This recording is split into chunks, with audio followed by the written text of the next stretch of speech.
So it seems like the perpetrator is not necessarily overly familiar with occupants of the homes. It's more like he's not done a lot of recon. He's coming into town and making these choices almost in a way haphazardly based on loose information. So he might get into a home that doesn't have the number of people that he's expecting. Right. I think he was very organized, but not super intelligent, I guess.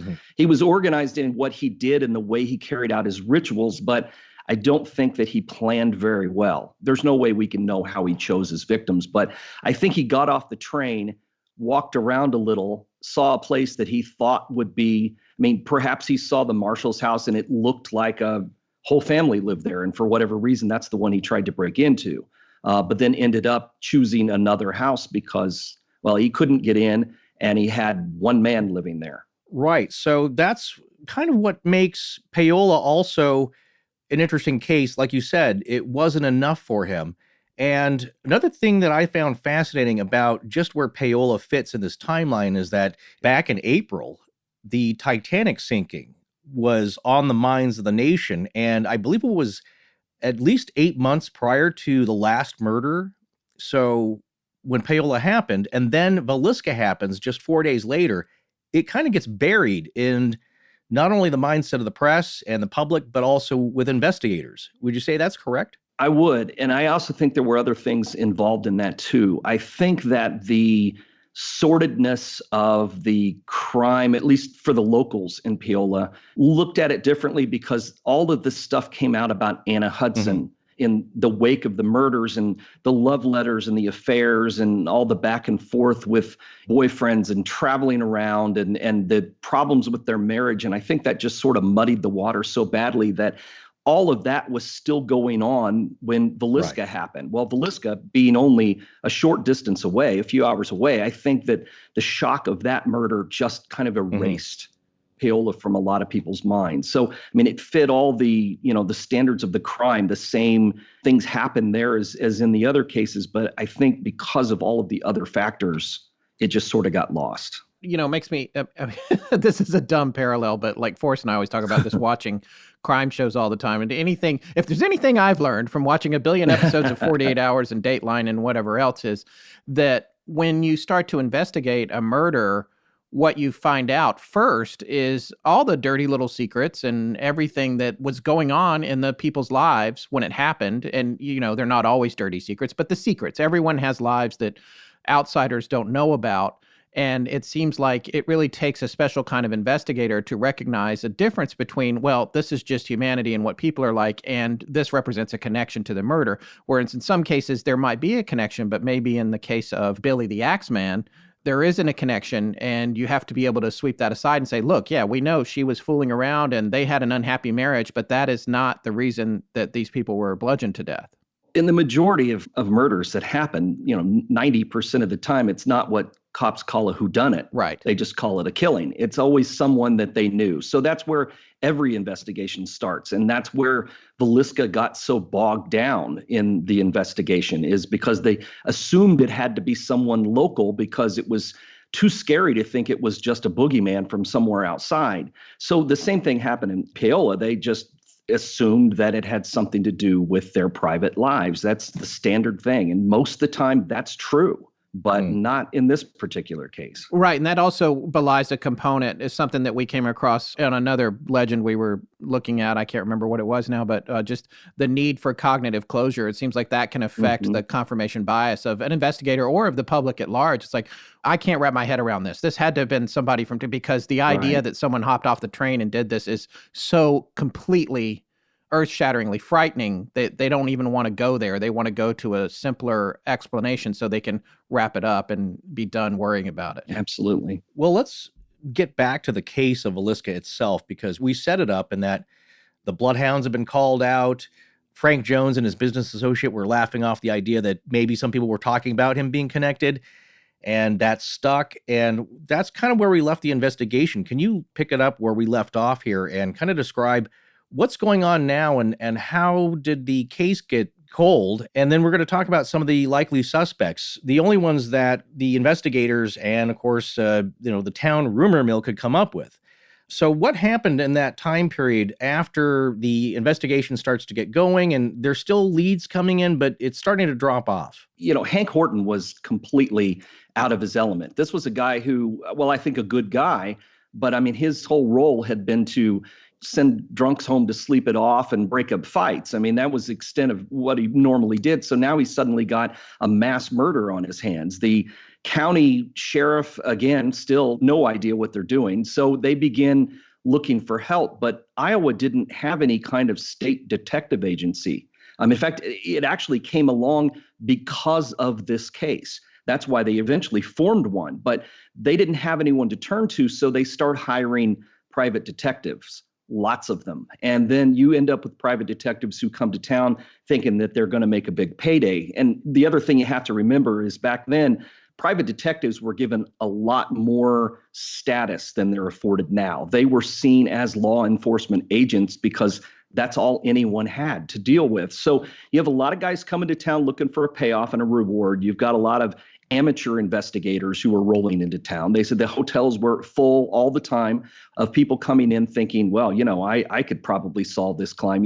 Armchair Sherlock Holmes coming in thinking I'm going to take a reward home with me. And so you had all of these investigators just stumbling all over each other. There was no CSI unit to come in. They brought in a guy named William McLowry, who was a fingerprint expert who came into Villisca. And when he arrived in town, he was so drunk, he fell off the train and they had to have him go sleep it off before he could even investigate the house. I look at that as sort of a symbol of the quality of crime investigation that was taking place at the time. There just really wasn't much of anything.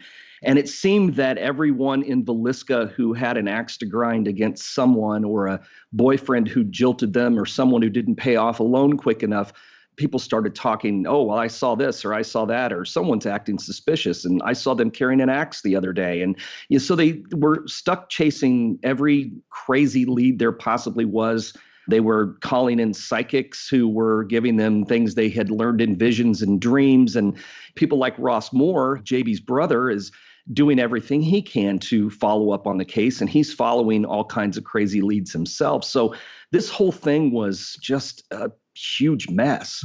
In those days, a big number one technique was bring in the bloodhounds, and they would chase them all over the place and would lead nowhere. And it was a mess. So in a way, it's like a town full of inexperienced mercenaries. Exactly what it was. And there's a lack of discipline in criminology at the time because all those sciences are in their infancy and there's no emerging technology really. So it's really just about, no one seemed to be aware of confirmation bias. They leaned into their bias. They tried to make things happen. And I guess on that note, can we talk a little bit about some of the specific suspects? Sure. And there's some that are more interesting than others. Yeah.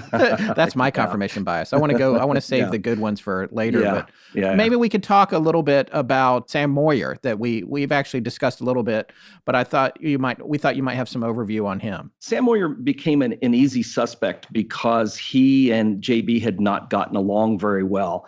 And so he was seen as someone who had I hate to say an axe to grind. I think I've already said that, and that really sounds awful, but he was someone who had a problem with JB because of JB's sister. He was a brother-in-law. He hadn't treated her very well. And so, he'd always had picked a lot of fights with JB. And I think that JB probably did the same thing with him. And so he became an immediate suspect right away. But, they weren't unable to pin anything on him because I think he was just too obvious. Yeah. But that's what people wanted. They wanted somebody that they could find locally and bring them right in and end this thing as quick as possible, but it didn't pan out. Did he just kind of fade away? What happened to Sam Moyer? That's a good question. I don't know where he ended up. He didn't make it into the whatever happened to at the end of the book because right. I don't know what happened to him. Right. Interesting. And who was the gentleman that may have snuck in and ate a meal or started to? Oh, Van Gilder. Yeah, that was JB's nephew, who was just, I'm not sure what exactly to call him in today's parlance, but he was just sort of a ne'er-do-well, kind of a bum who didn't really do much of anything. And so it had always been some issues about whether or not they were going to keep bailing this guy out every time he was in trouble. But he was a nephew, and I think they got along well. He was just sort of not a really altogether kind of guy. But there were stories that he had gone into the house and ate a meal and then had slipped back out again, and that he was the one who left the food behind. But there was never any proof of this. It was all just in, rumors and gossip, which was what was really running the investigation. Well, speaking of the investigation and some of the clues found there, this is one interesting thing that Scott and I always talk about when we cover a case, and we try to mention it on the show. If there's any point of evidence that seems to be more popular than others, but there's a discrepancy there, one that we came across was the bacon left either in the kitchen or in the bedroom, which may make a big difference as why it was there, part of the motive or a message.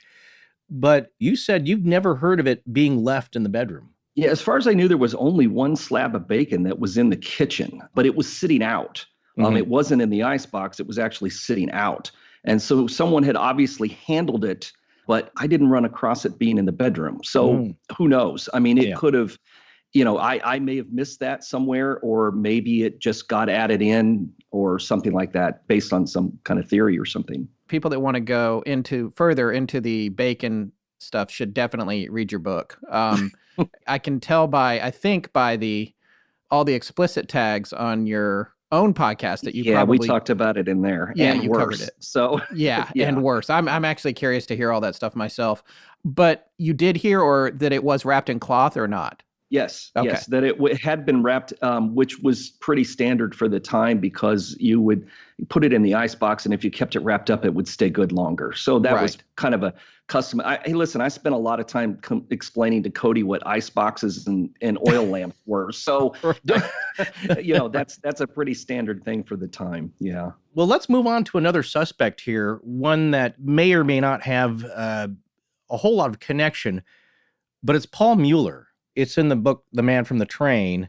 I read that book, and I'm mentioning it quite a bit, and it's an interesting book, and it's a good read, and I like Bill Jamison's stuff, but he links every axe murder imaginable to the same person, and there's just too many. There's no way one guy committed all those crimes. I just don't believe it. I think it's a great book, but people think mine sounds far-fetched because I've got 7 murders connected, but these all match the same MO. Where we get into the Paul Mueller thing, and this is just a crazy guy with an axe. And I think he probably committed a bunch of murders, but I don't think he committed these. I tried to go with ones that just fit those specific things that were being done because they were out of the ordinary things, especially when it comes to that oil lamp. The only one that didn't have the lamp was Monmouth, which is where they found the flashlight, which I thought was interesting. But all of the other ones matched exactly. And there just aren't enough of the Mueller ones that match. That's my opinion. That's just my opinion. Well, and the interesting thing about that flashlight, by the way, speaking of that and that particular scene, was that supposedly it had the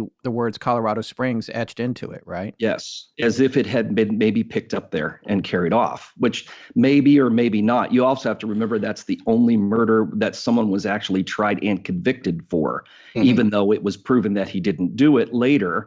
But the state's attorney, who later became the mayor, needed to get someone in jail for that murder. And eventually it was proven that he didn't do it. But it didn't matter. At that point, that one ended up being technically solved. Right. Yeah, that was the case of Lovey Mitchell, right? Yes. One of the only houses still standing from all these. Oh, interesting. I got a question about that later when we start to talk about the spooky. But let's move on to William Mansfield. William Mansfield was a guy who came to the attention of a detective who was working in town named James Wilkerson. James Wilkerson was probably the most visible of all of the detectives who came to Villisca. He had been an attorney in Texas and decided to become a detective because it paid a lot better. And he was one of those guys who was really intent on making a name for himself. So he created his own theory of what he believed the crime was and who had done it. And he wanted to blame everything that had happened on Frank Jones, who was J.B. Moore's former employer. He was also the wealthiest man in town. He was a banker, owned a lot of businesses, and was a state senator. So he became Wilkerson's number one target.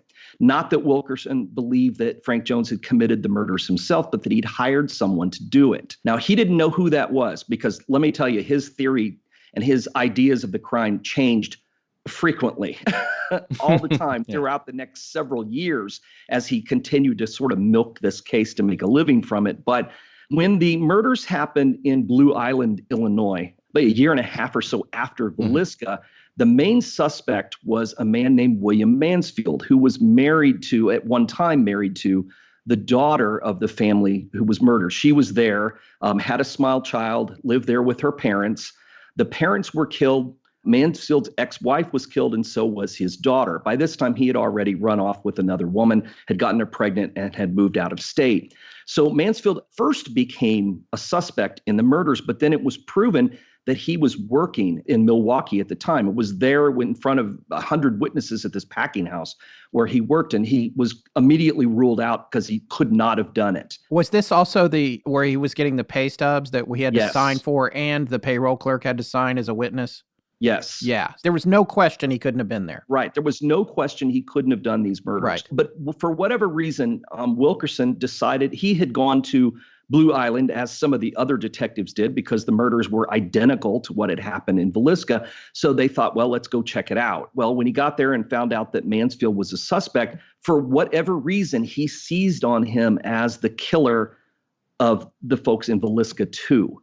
Even though he couldn't have committed the Blue Island murders, he decided to try to pin Villisca on him. And he did. I mean, he effectively got him charged and eventually got him arrested and tried to prove that he was a suspect, even though Mansfield had nothing to do with it. But to this day, there are still people who live in Villisca who believe that A, Frank Jones had something to do with these murders, and B, that William Mansfield was involved, even though not only was he not involved, but he later sued and charged Wilkerson with assault and won the case. And Wilkerson eventually lost his detective license because of his treatment of William Mansfield, who had absolutely nothing to do with these murders. But I mean, it looked bad, and he got a lot of publicity, and it really painted a picture for a lot of people. And because of that, William Mansfield's name remains attached to this case, even though it really shouldn't be. Well, and that goes back to what you were saying about the environment with all the investigators in town. And Wilkerson he's the one that really rose up and became a pretty big deal, it seems like. But Absolutely. And in reading your book, it was obvious how he was really just trying to make the narrative that he decided upon in his head. He was trying to make that work. Right. And the other thing about Mansfield, who was nicknamed Blackie Mansfield, right? By Wilkerson. In real life, that nickname had never actually ever been used to describe William Mansfield. That was something that they decided to stick him with because it sounded good. And there's actually a whole history behind that. There was a reporter that Wilkerson was all tied in with. Jack Boyle. Yeah. Who later went on to create a character named Boston Blackie. Who was a criminal who became sort of a hero detective. And that was sort of his claim to fame. And I always thought that was interesting that, they had the same nickname, because this guy was really helping Wilkerson to shape his theory and shape his narrative of the crime. And so they gave Mansfield this nickname that he actually never had. Yeah, that's fascinating. And I had looked into that a little bit myself, and then I was like, why is this Boston Blackie is familiar to me? And then I was like, oh no, it's in the Jimmy Buffett song. Yeah, I know. That's how I knew it too. Yeah. And then, the Boston Blackie kind. Yeah. And then I was like, oh wow, this is all connected. But yeah, that seemed like Wilkerson and Boyle, they were working together to really make their case. It seemed like maybe Boyle was in on it for the journalism exposure and the, making whatever income he could through making that a high profile case. They were kind of scratching each other's backs, and then also trying to make Wilkerson's theories work and stick. And so then Mansfield wound up being Blackie Mansfield. And also, by the way, Mansfield was white. That's the other thing. So, and according to the other documentary, the Kelly Rundle documentary, Villisca, Living with a Mystery, that I watched, one of the townspeople said that once they had heard about Blackie Mansfield, then the town put down a real serious sort of racial divide of not even letting black folks live in town or stay overnight. Even though Blackie Mansfield wasn't himself black, it was just this nickname so the whole thing just exploded. It sounds similar, though, to the moniker, the nickname Billy the Axeman, which I believe was generated by the newspapers, correct? It was. And the funny thing about it is they came up with that, and I'm not sure why, because at the time, the suspect that they were writing about was a guy named Charles Marchek, who was a brother-in-law that there had been some bad blood with. This was in the Ellsworth, Kansas case. And They assumed that he had committed the murders just because he'd kind of sworn revenge against the family after he was sent to jail. But it turned out he was in Colorado, wasn't anywhere even close to the murder scene after they hunted him down. But for whatever reason, the newspapers dubbed him Billy the Axeman. And I just sort of found that a worthwhile nickname because we're never going to know what this guy's real name was. So I thought it was a good nickname for him for the book.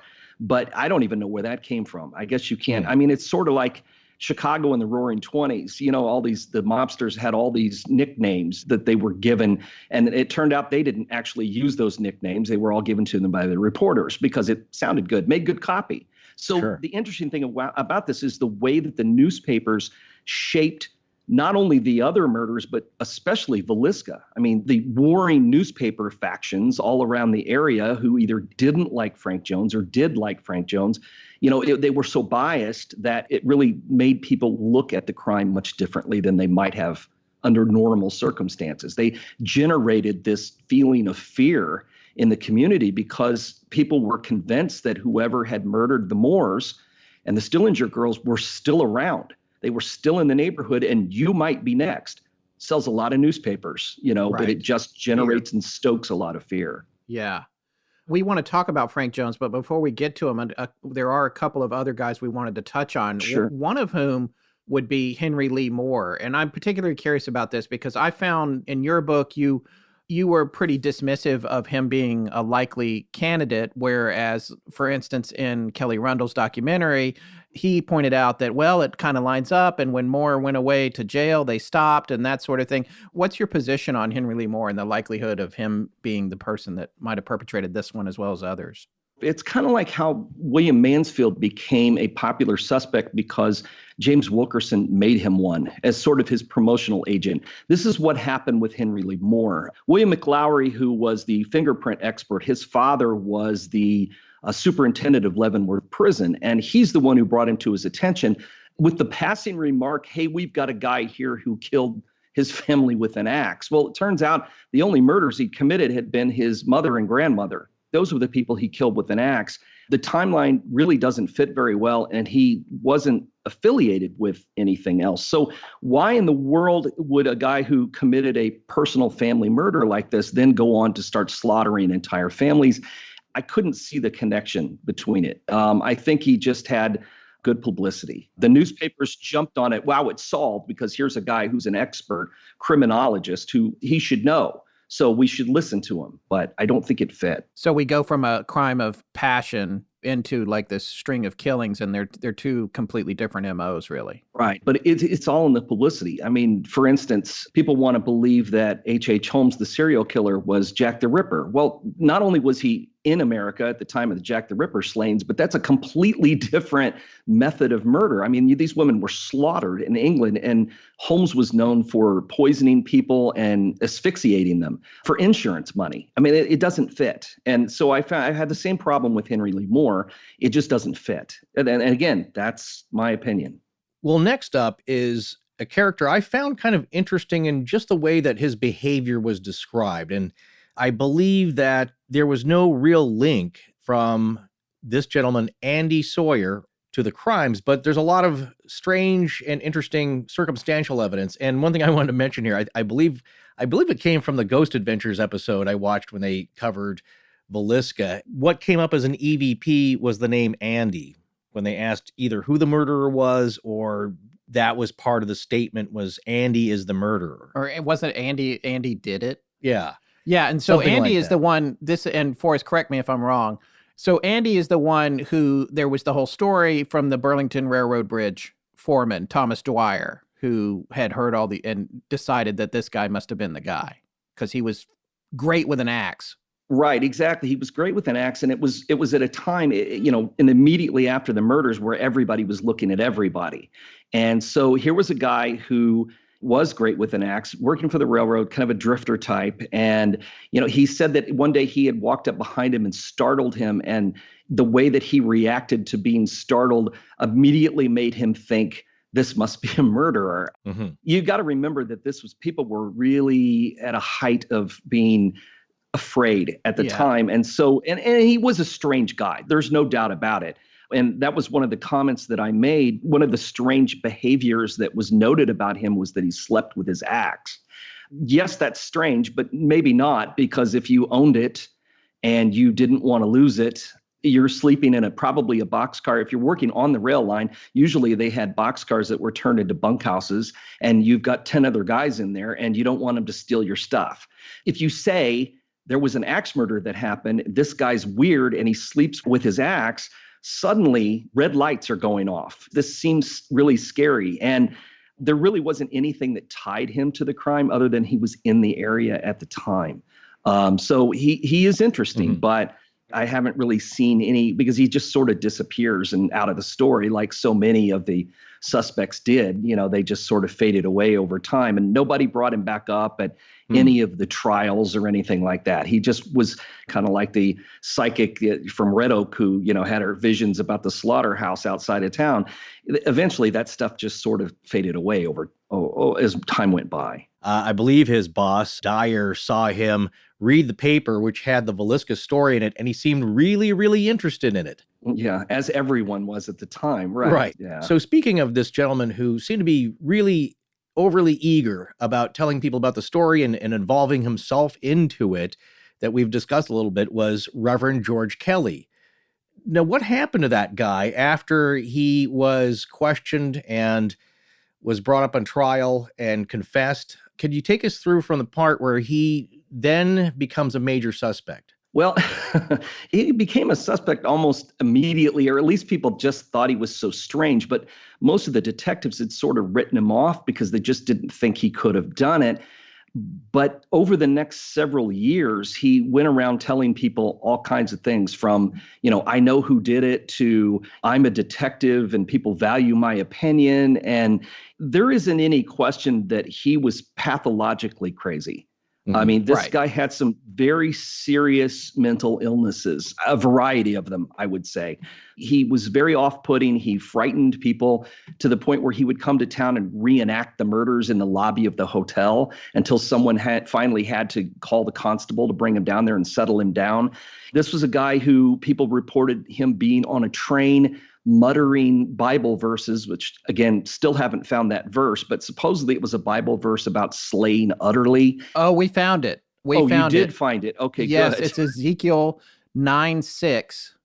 Slay utterly old and young, both maids and little children and women, but come not near any man upon whom is the mark, and begin at my sanctuary. Interesting. And in Kelly's documentary, one of my favorite things about that particular documentary are these interviews with these residents from the town, many of whom have passed since then. That's just priceless to have that. But talking about the atmosphere and the day it happened and the following days. And one of them was saying when she was a little girl, they used to joke about slay utterly or slaying utterly. They made a joke about that verse, which I think maybe all connected back to Kelly and just the rumors that came up around this, which, is how nursery rhymes and that kind of stuff starts between kids and stuff. So pretty fascinating. Yeah, interesting. Well, as he continued to try and involve himself in the case, he was, meanwhile, traveling to other towns and preaching places. And, you often see quotes about it was the strangest sermon I'd ever heard and things like that. When it came to Kelly, he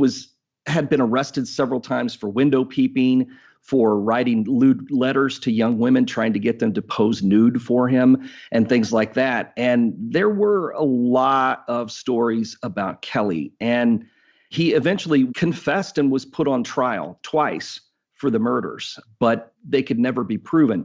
And each time that he was brought to trial, James Wilkerson would try to raise as much money as he could to try and get him a defense attorney and to muddy the waters, because he still believed that Frank Jones was involved and did not, even if Kelly had done it, I don't think Wilkerson wanted him to be found guilty for these murders. So eventually, even after the second trial, which was really kind of a non-event, but the district attorney by this point had promised he was going to keep trying Kelly as long as it took. And after a hung jury, he tried him again, but this time he was acquitted. And he just sort of faded away after a while. He and his wife stayed around the Iowa area for about a month or so, and then they ended up heading east and kind of disappeared from history. There was some speculation that he moved back to London, where he was from, or to England, where he was from. A couple of families said that they had gotten letters from him asking them to send him money so he could come back to the United States, but we don't know if he ever did. We really don't know where he ended up. He just eventually vanished out of history. But you're familiar with my theory. I don't think that Kelly was directly involved in the murders, but I think he had a lot of inside information that he should not have had because of his connection to the crime. So let's get into that, because that's where it gets kind of complicated with him. Yeah, it does. Do you think that there's a possibility that he entered the crime scene after the murders and before it was discovered? I do. I believe that Kelly, who was a known window peeper, I mean, this was a guy who was charged with it and confessed to it a number of times. He was staying in town on the night of the murders at Reverend Ewing's house. Reverend Ewing and his wife were sleeping outside in a tent.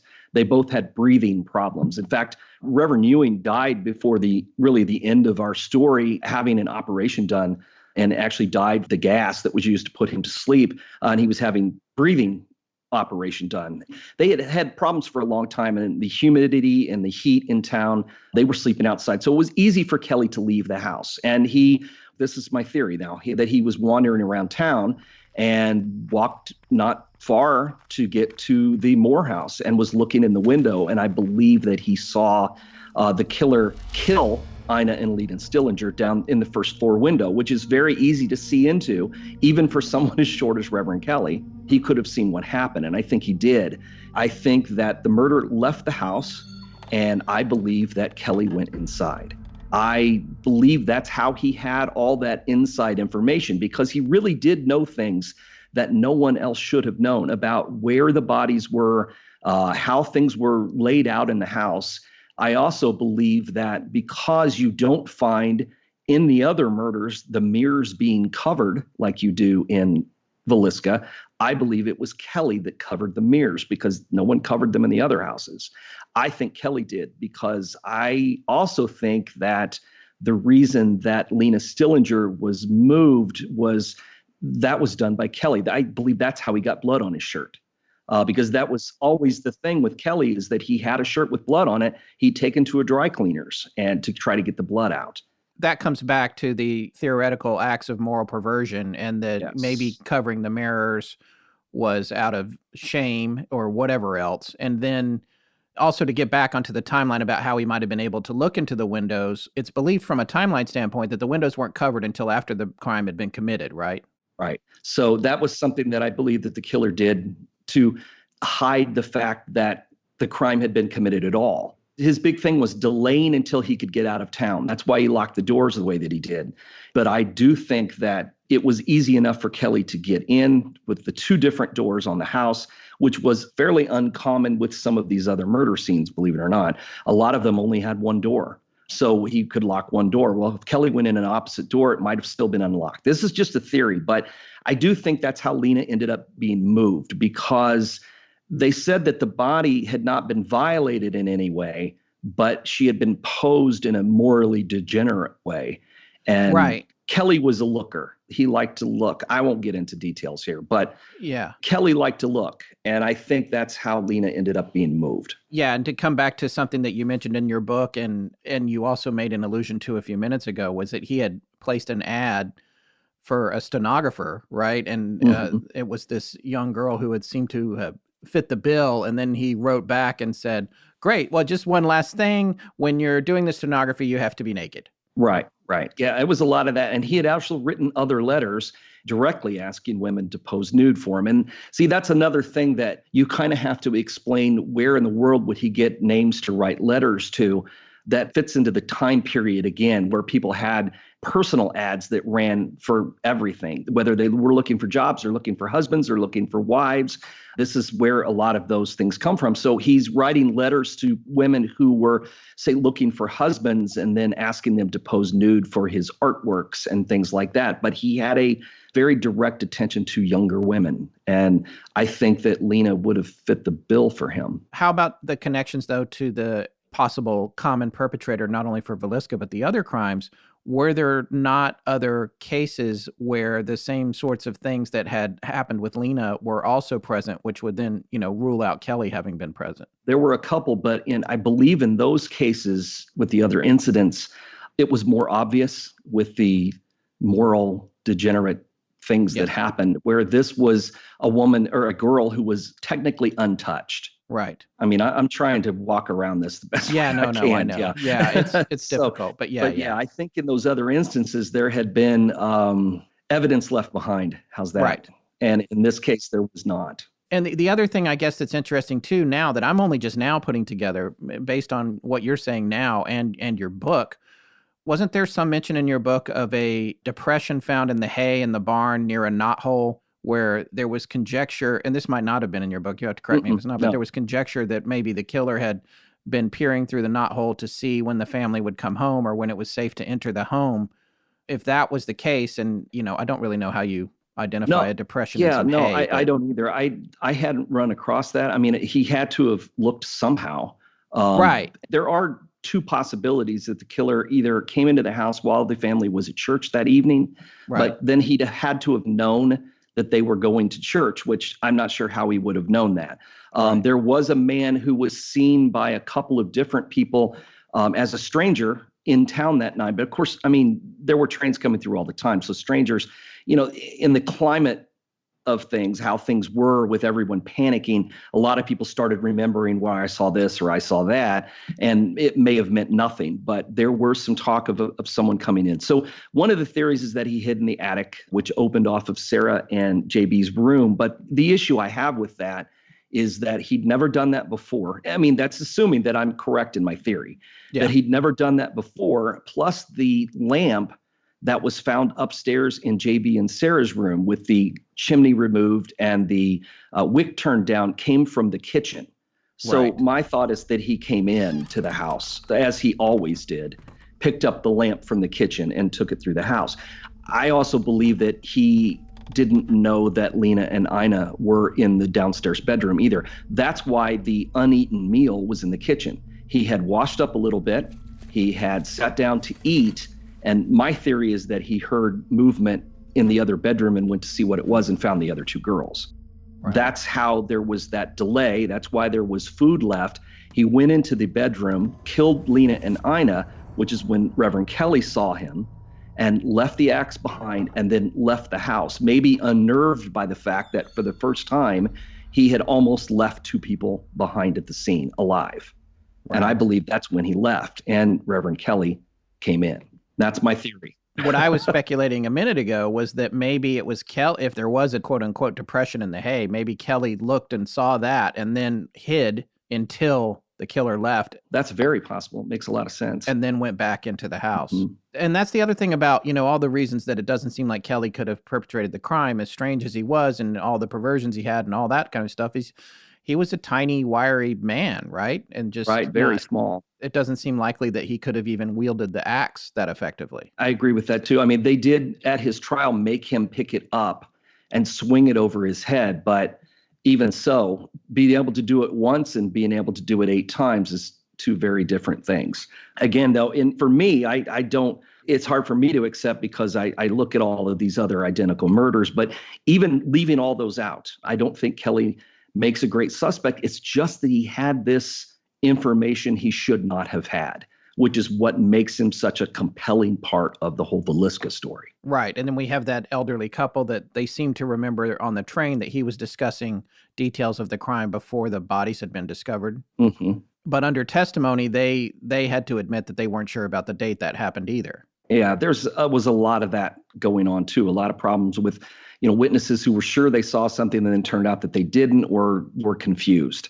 Right. Even so, he still had a lot of information in his recreations that he liked to do that were just not things that most people would remember about the case. But then again, as you guys have discussed, we don't know how many people came through that house on the morning of the murders because no one ever really locked down the crime scene until much later. And by then it was too late. People were already inside getting souvenirs and wandering through. So we don't know if Kelly was on a train, but who knows? Or what did he hear? What did he know? It's hard to say. But I just think he had some connection. I just don't think he was really the killer.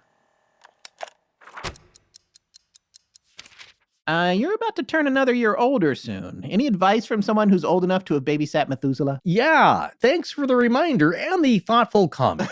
Well, here's one bit of advice off the top of my head. Take care of your teeth now. I mean, I've been pretty lucky in that my parents instilled good brushing habits in me early on. But even then, your teeth wear out as you age. And if you don't take care of them along the way, it gets really expensive and really painful to fix them later on. Boy, that is good advice. But how do you suggest people start doing that? We all know the easiest way to keep up with a healthy habit is to make it a daily routine. And that's the same with establishing a healthy oral care routine. But any project benefits from having good tools. And I found that one of the best, easy to use, and affordable tools to keep up that healthy habit is with a Quip electric toothbrush. Yeah, Quip does make it a lot easier and effective, and actually fun to get everyone in your family brushing twice a day, and for the dentist recommended amount of time. 90% of us don't brush for a full 2 minutes, and just as important, they're not cleaning their teeth evenly, which is a poor habit that can create trouble spots for your teeth and gums. If you ask your dentist what makes the best brushing routine, they'll tell you it's not all the fancy gimmicks of a toothbrush. What's effective is how you use it. Quip is the remarkably simple electric toothbrush created by dentists and product designers to focus on what actually matters for your oral health, healthier habits. And Quip does most of the work for you. Quip's sensitive vibrations with a built-in timer guide gentle brushing for the dentist recommended 2 minutes, with 30-second pulses ensuring an even clean. And Quip can automatically deliver brush heads to you every 3 months for clean new bristles right on schedule, so you don't even have to think about that either. The sleek, intuitive design is simple to use and comes with a travel cap that doubles as a mirror mount. Simply put, Quip makes brushing something you actually want to do twice a day. Your oral care matters, so ditch the gimmicks and grab a Quip. Quip starts at just $25, and you'll get your first refill free at getquip.com/legends. This is a simple way to support our show and start brushing better, but you have to go to getquip.com/legends to get your first refill free. Go right now to getquip.com/legends. So turkey's back in the news. Yeah, Thanksgiving will be here before you know it. Man, I can't wait. I think we're going to deep fry one again. No, I meant the country of Turkey, Forrest. Oh, right, of course. Well, have you heard the phrase, you don't know what you don't know? Yeah. Well, I knew I didn't know enough about its long and grand history. So what better place to get the best information than at the Great Courses Plus and their series on the Ottoman Empire? Precisely, because the Ottoman Empire keeps coming up on our research, like with Batory and Hungary. I think because it's one of the greatest and most successful empires in history, and one that the West has a lot of misconceptions about. It was also immense. At the peak of the empire's power, under the reign of Suleiman the Magnificent from 1520 to 1566, it ruled over an estimated 18 to 24 million residents, and its territories extended over 3 continents. The Sultan Caliph in Constantinople ruled over 1.5 million square miles, but the influence of the Ottomans went further than that. The amazing feat they were able to pull off was effectively managing such a vast empire. Their political achievements through administration, finances, and assimilation after military victories promoted prosperity, trade, and agriculture and were really remarkable.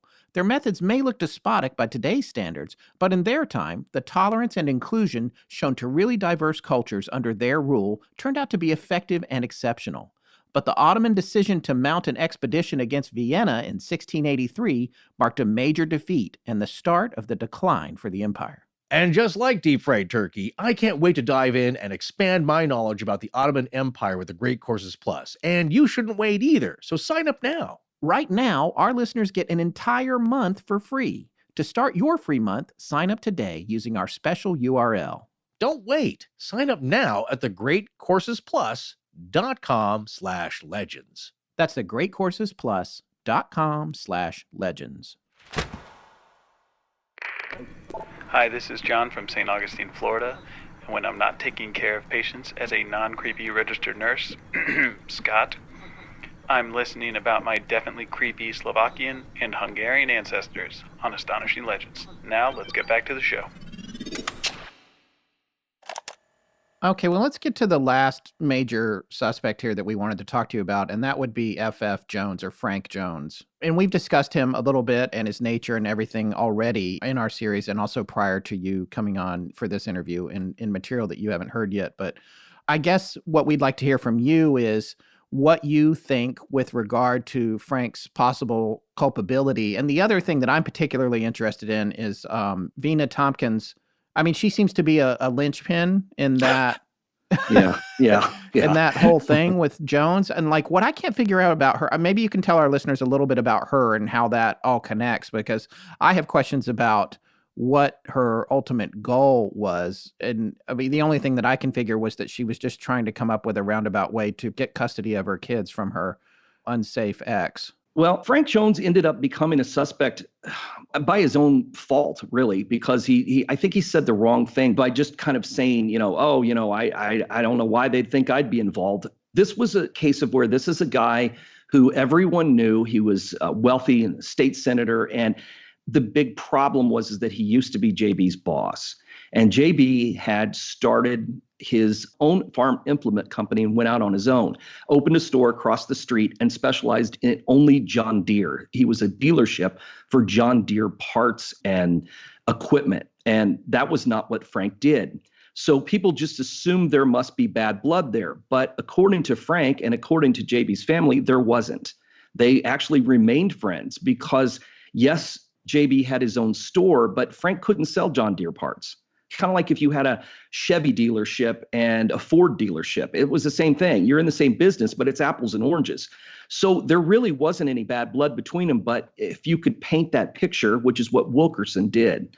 And I think in the very beginning, there was some talk, and Frank again said something like, well, I don't know why people would suspect me. And he made it worse for himself.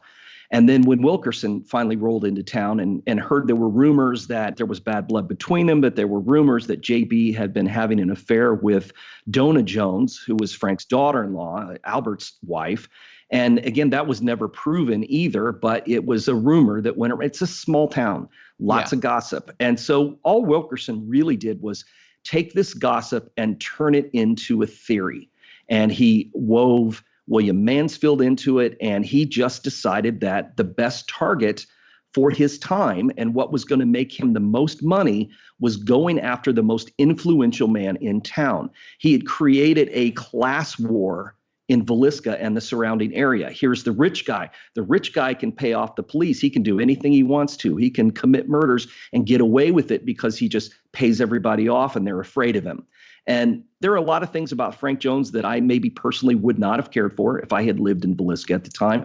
But on the other hand, I have been defending him for years because there's zero, and I mean absolutely zero, hard evidence that connects him to these crimes. Every single thing, every bit of testimony turned out to come from someone who had a problem with him, like the guy who overheard him planning murders, who turned out that he had had a photography studio in Frank's building, which caught on fire and burned down. And then we later find out this guy was double loaning on his equipment that he'd already sold and had all kinds of money problems and eventually committed suicide.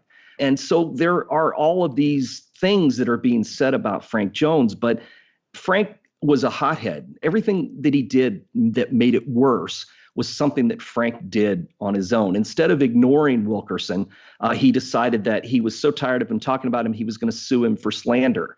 And then that turned into a huge trial that Frank ended up losing. And I'm sure that was the worst decision he could have made, he thought, when it was over. But it turned into a multi-day trial that essentially, instead of being a trial where Wilkerson was being tried for slander, it instead became a trial about Frank Jones committing these murders. So the attorneys with Wilkerson began bringing in all of these people who claimed that they had information about him, including a woman named Vina Tompkins. Vina Tompkins sort of became like the main witness against Jones and his part in it, where she claimed that she had been in town and she had overheard some men talking near the old slaughterhouse where the psychic had sent Ross Moore about how they had committed these murders and they were paying people. This is, paraphrasing, but as things went on, Vina Tompkins ended up changing her story. I actually did a count. She changes her story 7 times in front of different trials and different grand juries. Her story becomes something else every time. I think originally she got roped into this because she was looking for a way to get some press, to get away from her husband. Her kids had been taken by their father, and she had a big mess on her hands. And I think originally she thought this was a great way to do it. But Wilkerson actually hired a woman to pretend that she was a psychic and went to Vina Yes. Tompkins to tell her, oh, I've had this vision. You should tell James Wilkerson everything you know. And then one story would come out. Then there would be another story, and then a different version of the same story. And it just kept changing back and forth. And I think that she initially went into it with money, getting money from Wilkerson. I think he was paying her off. Yeah. And then it just got uglier and uglier. And then she got so far deep into it that by the time the very last grand jury that she had to appear in front of, she finally just denied everything.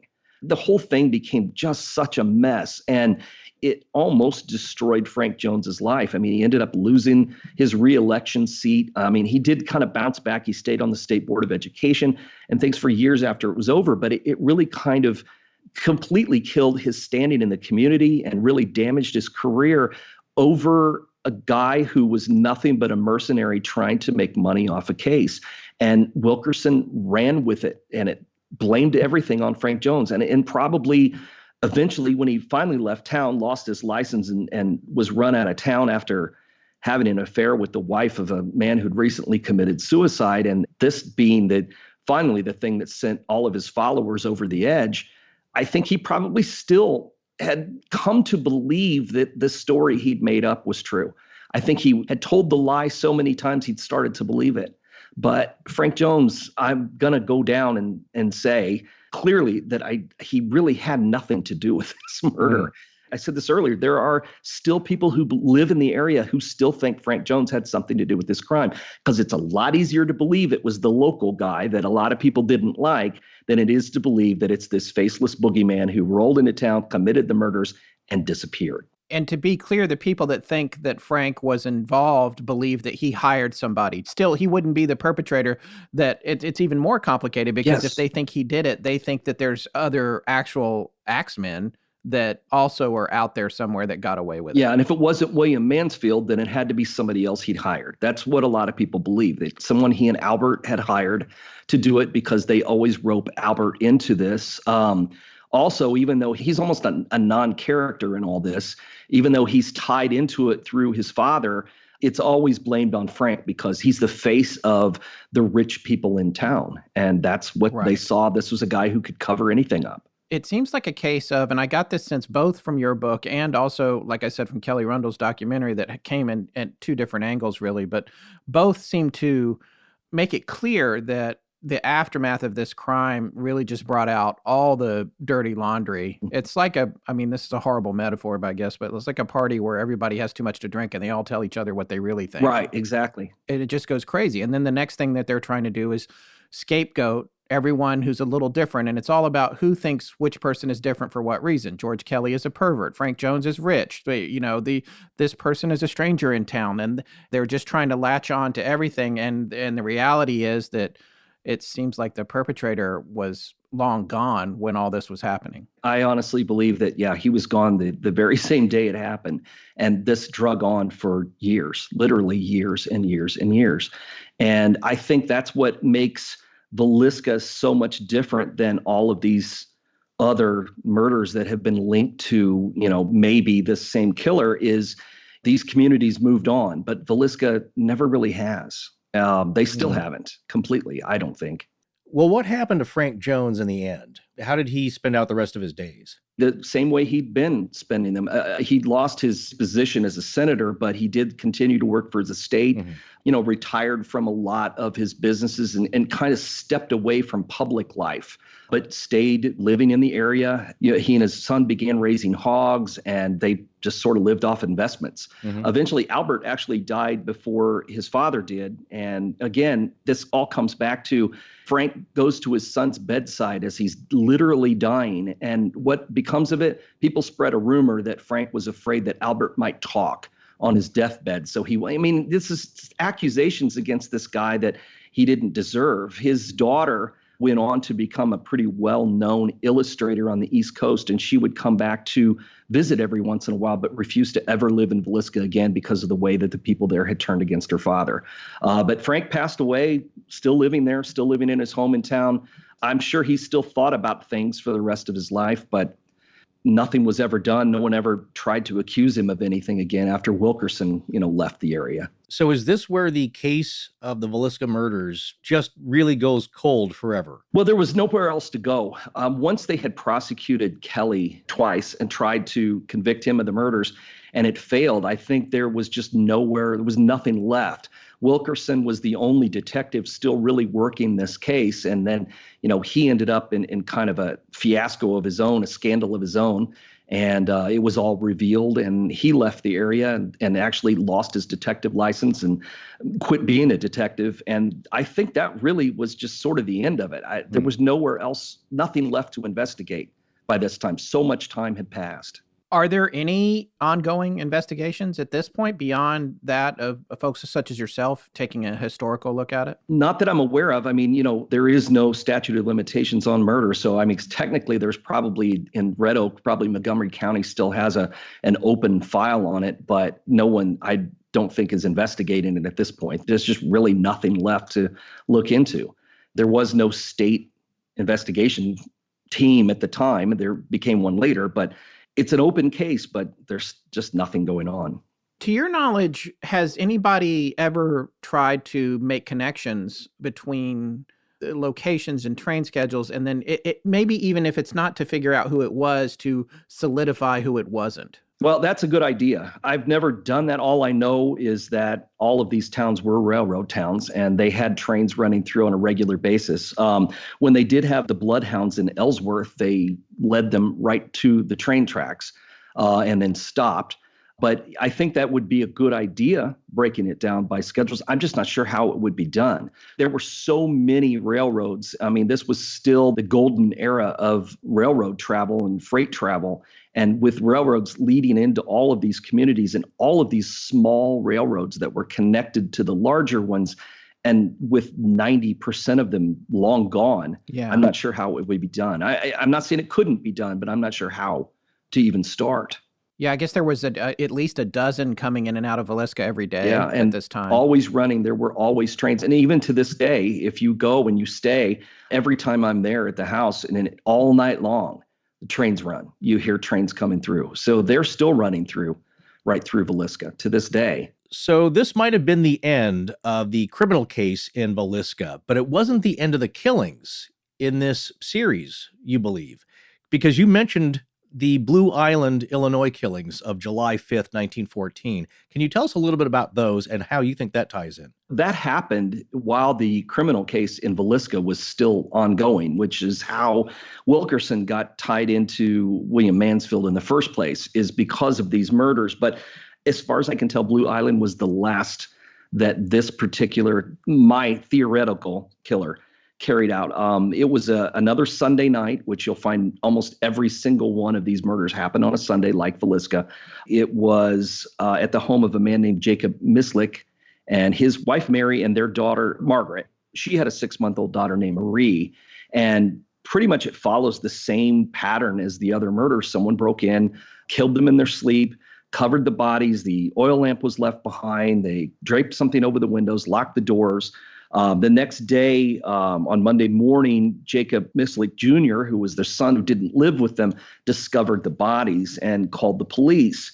And that was how William Mansfield became a suspect, because he had once been married to Mary. Then the little girl who died was his daughter. And so they had pulled him in as a suspect, but eventually they dismissed it. Blue Island was also a small town, but it was almost connected to Chicago. So you had, and today it is Chicago, but then there was a separation, and it was its own community and its own police chief and that kind of thing.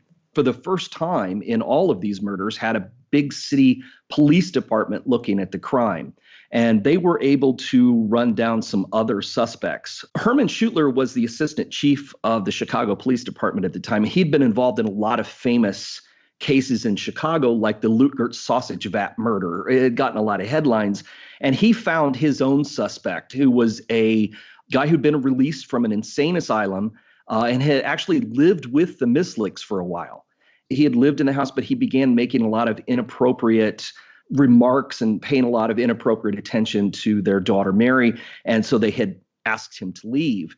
And he was linked to another murder that had happened. And so Captain Schutler thought that he might be this killer. In fact, he believed he might be the killer of all of these murders. He might have committed all of them because he was also thinking about, this was a time period where there were reporters who were linking some of the earlier crimes, and Captain Schutler did the same thing.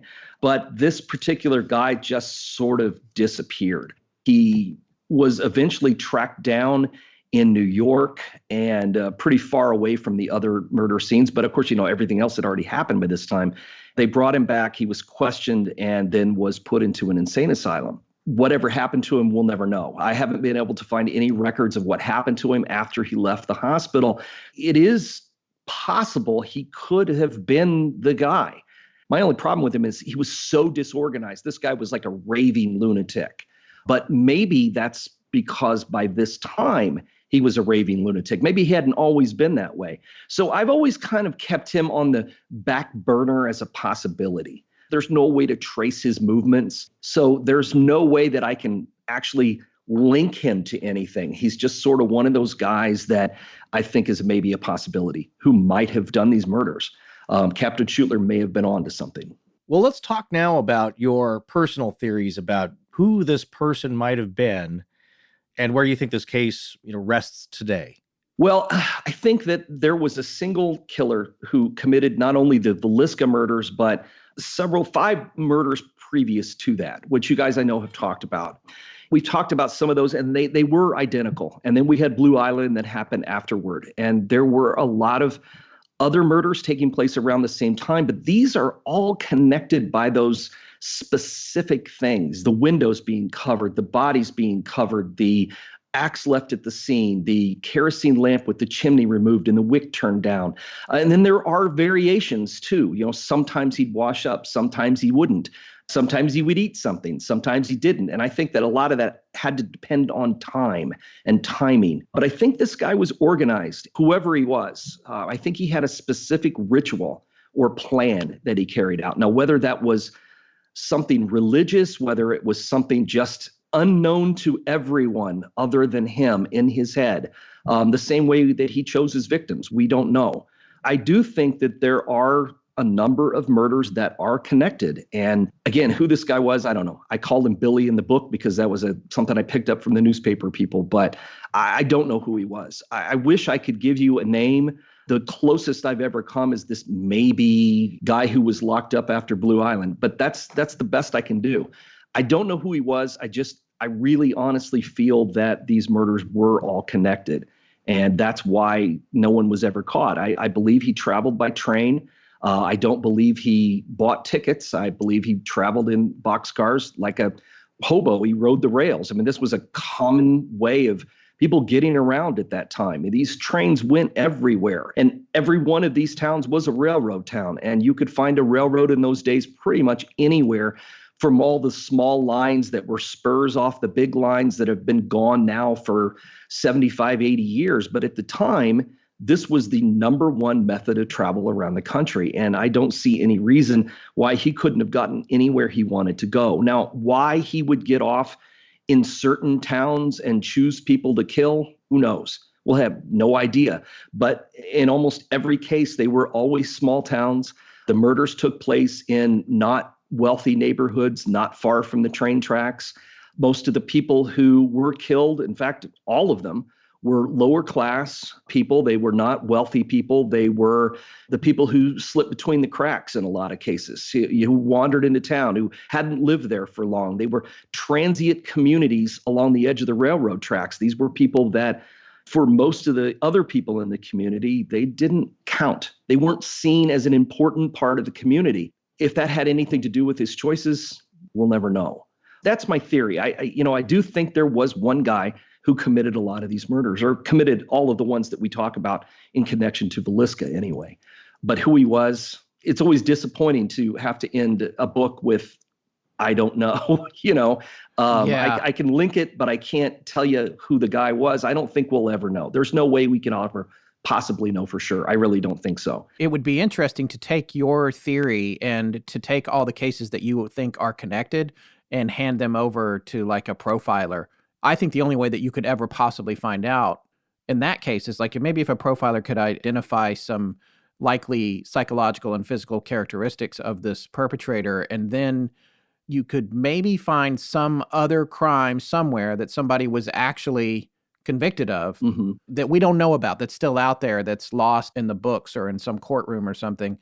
And you could take that and then say, hey, look, this one's just the same and this person fits the profile, and therefore it's reasonable to think that this might be the same person that committed all these other ones. I think that is a good idea. The only problem, the only flaw with it is that's easier to imagine in our society today, but now we're going to go back, 110 or 15 years, and people don't have birth certificates. People don't have driver's license. They have no ID. They don't have a listed address for a lot of people at that time. People moved around. They drifted around from place to place. And it's hard to keep track of people in small communities because the records just don't exist.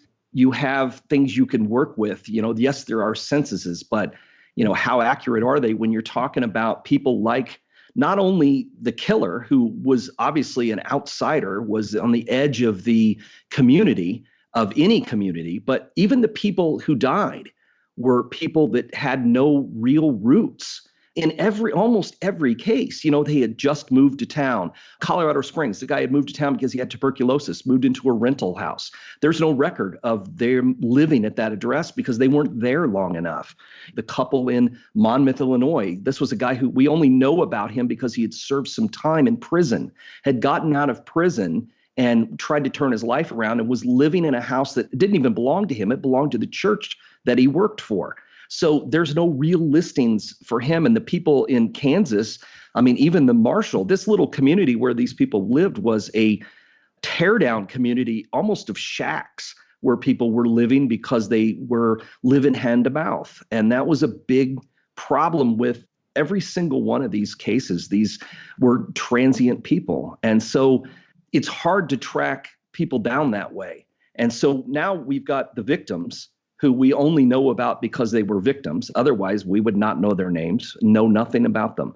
And then we try to apply finding records or where their movements are to the killer. And I think it almost becomes impossible just because of the time period. And I think that may be why, going back to what I said early on, I've always been fascinated with this time period because it's sort of lost to us in American history. Except for the Titanic sinking, there are no huge pivotal events that really took place then. We're coming in to after the Spanish-American War, which go ask people on the street to tell you anything about, and most people don't even know about it. The only thing most people know is that Teddy Roosevelt did something during the war, and they've maybe heard of the Rough Riders. That's about it. So you're coming off the Spanish-American War, and then you've got this period leading up to the Titanic sinking, which it is American history, but the ship sailed out of England.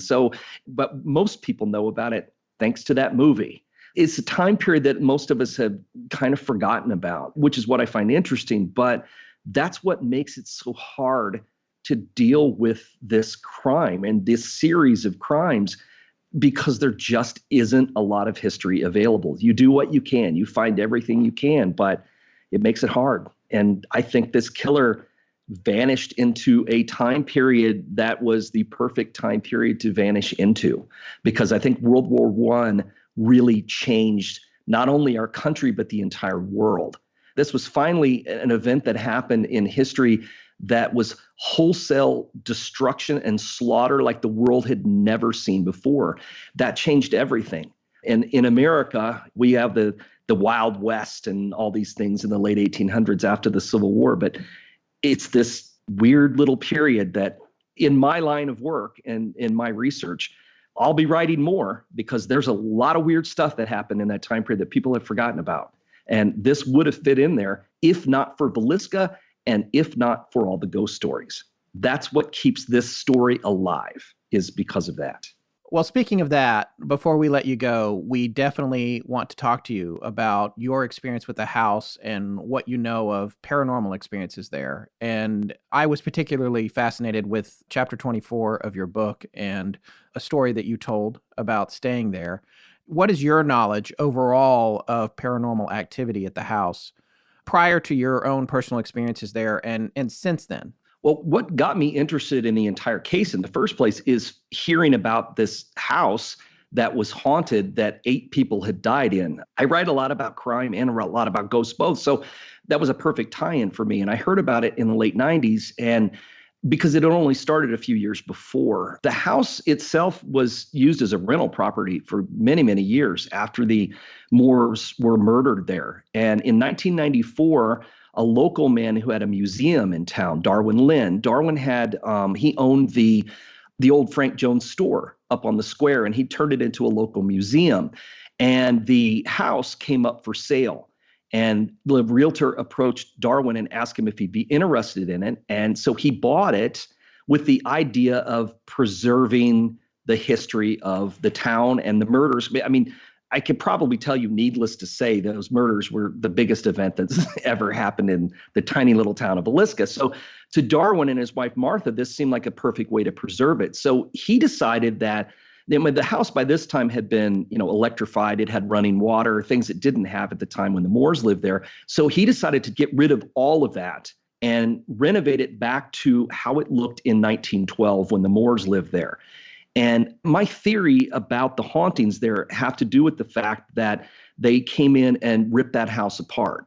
And I've always found that remodeling and renovations seem to kind of stir up the ghost stories. I know you guys, I'm sure, have even talked about this, and I know you're aware of this theory that it does. And I think that's what happened, because when he opened that house originally, it was not a place where people came to stay the night and look for ghosts. I mean, it was supposed to be just a historic site. People came in to take tours and things, but then as that started to happen and tours were being interrupted by doors opening and closing and lights turning on and off and people reporting strange sounds and weird sensations and seeing apparitions and things in the house, it became this noted ghost site, and they started allowing people to come there and spend the night. The one thing that really got it rolling was there was a disc jockey from Des Moines who came in to spend the night and recorded the sounds of children laughing and was really freaked out by his experience there. And that reached a regional audience. And it just took off. It became this popular site where people started coming and they started having these experiences. And, I made it a point to, when I heard about it, it's about a 6-hour drive from me. And I just decided I've got to go spend the night at this house. This sounds fantastic. And had gone there and got to know Martha and Darwin and became pretty good friends with them. I can't remember how many times I've been to the house, but it's been a lot. I've had experiences there. None of them as dramatic as the one I'm going to tell you about, but just in passing, I have heard things in the house. One night I was there and was followed up the stairs to the bedroom. When you go up the narrow stairs from the kitchen, then there's a left turn and it takes you right into JB and Sarah's room. And I had just gone up the steps and I started up the short flight into the bedroom and got to the top of the stairs and heard someone follow me up. I mean, clearly heard the sounds of thumping footsteps behind me and turned around and looked, and there was no one there. That's the point where you're not sure what you should do. Do you go deeper into the house away from the footsteps that are following you, or do you turn around and go out of the house? But if you do, you've got to pass the spot where the footsteps stopped. So what's better? Yeah.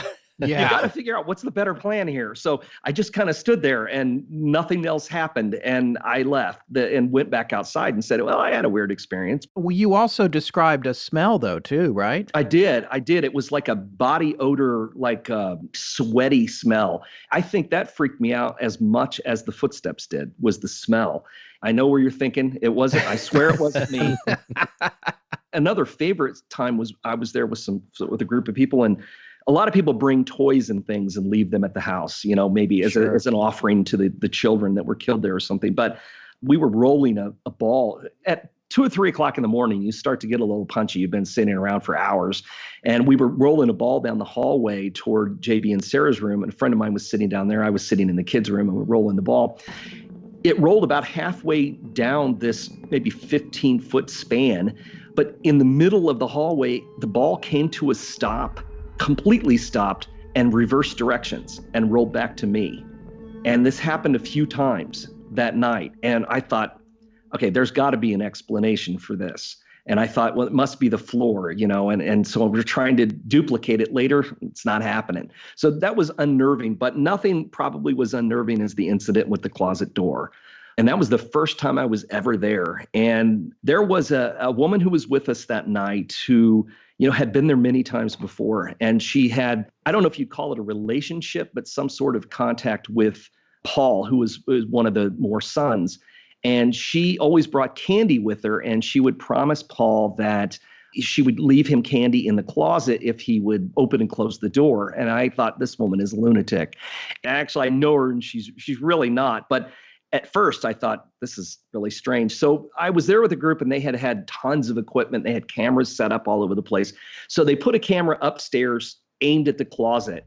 And a group of them all went up there, and I thought, I'm not going to sit in here and listen to this woman promise this ghost candy all night. So I went downstairs, and I was in the kitchen looking at the monitor with another of the guys that was there, and who had the equipment.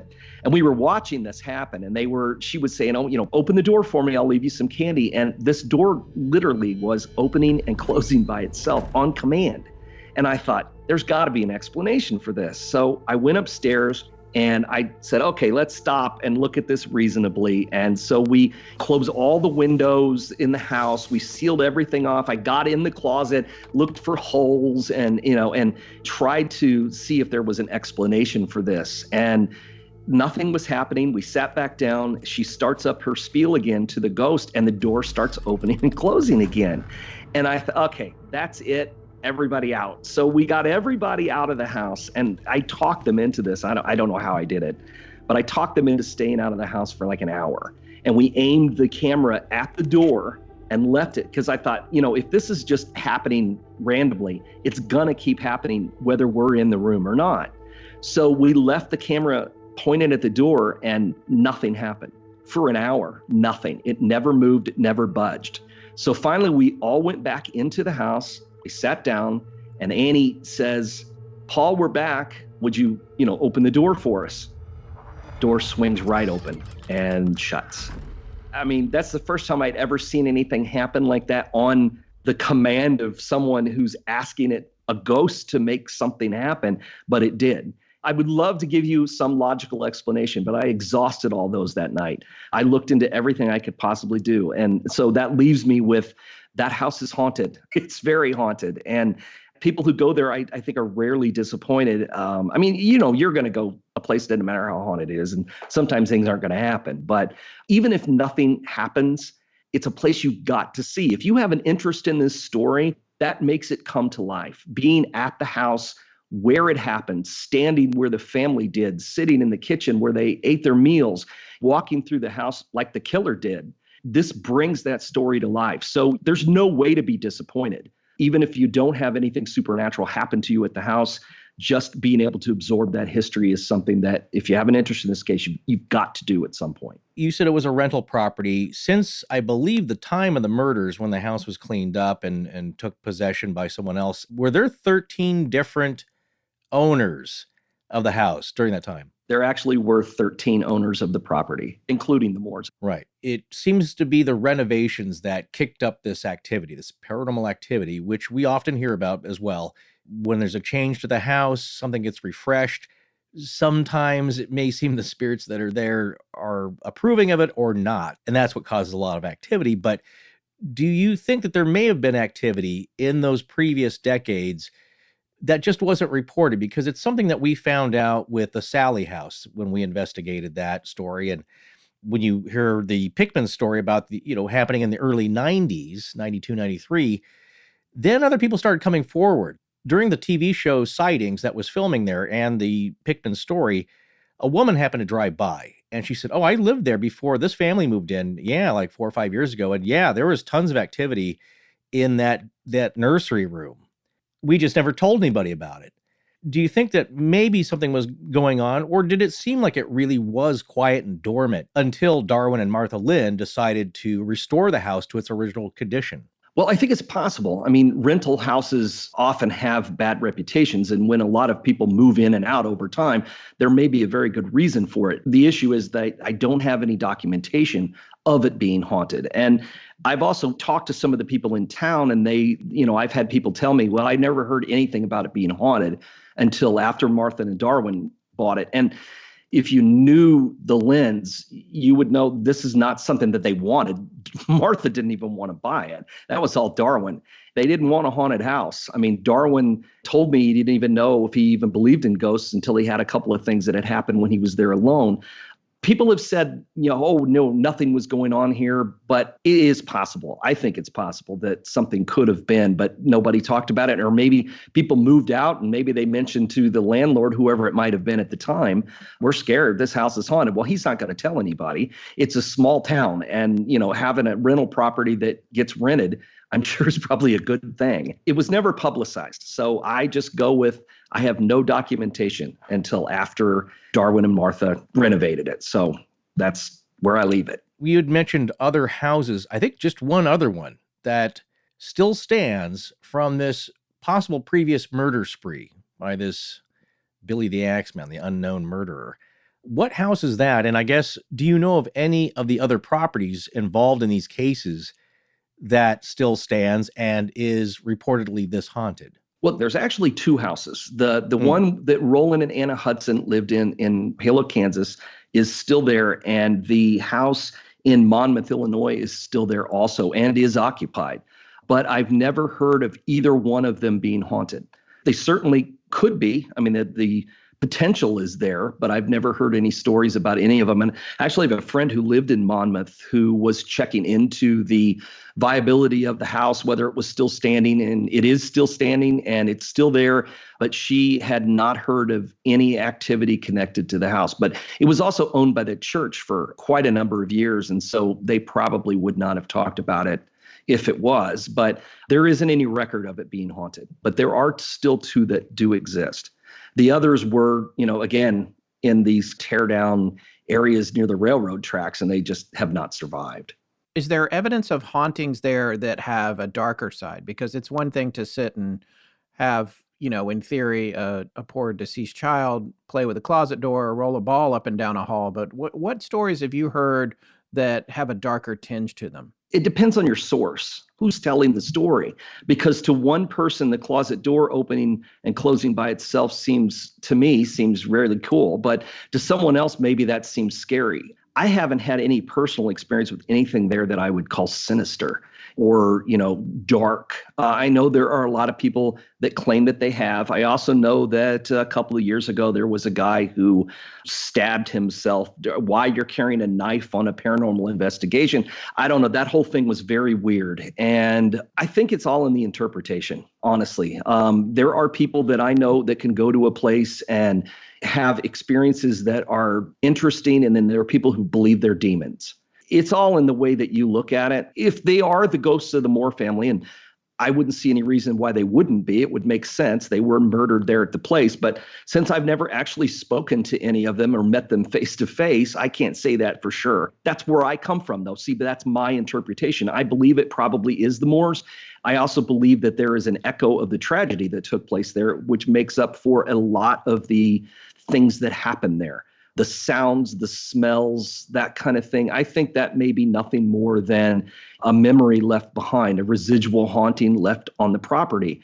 But where residual hauntings happen, you can also many times, not every time, but in many cases, you can have a actual spirit that stays behind. And I think there probably is. People interact with, in Annie's case, she interacts with who she believes is Paul. I don't know that that's Paul. She feels that it is, and maybe she's right.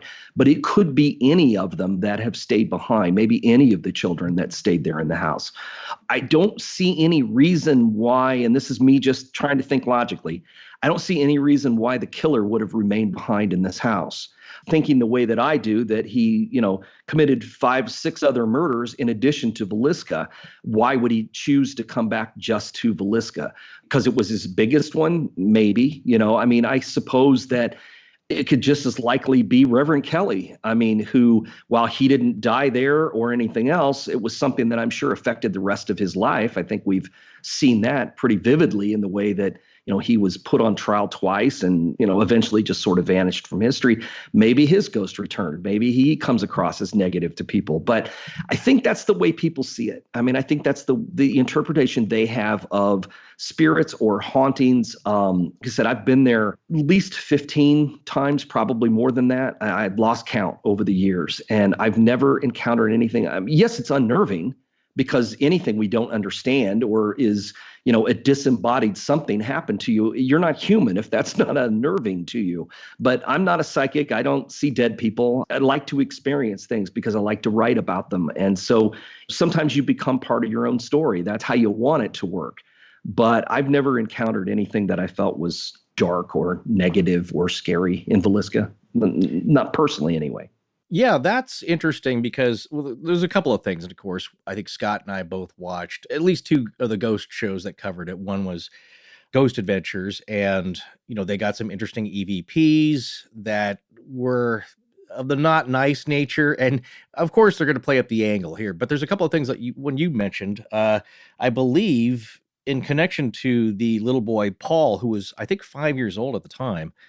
They get an EVP where the name Paul seems to be mentioned or there's reference to it, and also the phrase "wanna play." And then Kindred Spirits also covered this where they interview the guy who apparently lost control and ended up stabbing himself or getting stabbed somehow. And you're right, it's very strange. But my point about all these shows is that they really do play up the dark, evil presence that's there. But something that you mentioned is that the killer did not die there. So most people make that logical connection of, okay, I can understand if you died in a very specific place, you're kind of trapped there or wandering around to a degree because especially when you don't know what happened or how you died or it was violent and tragic.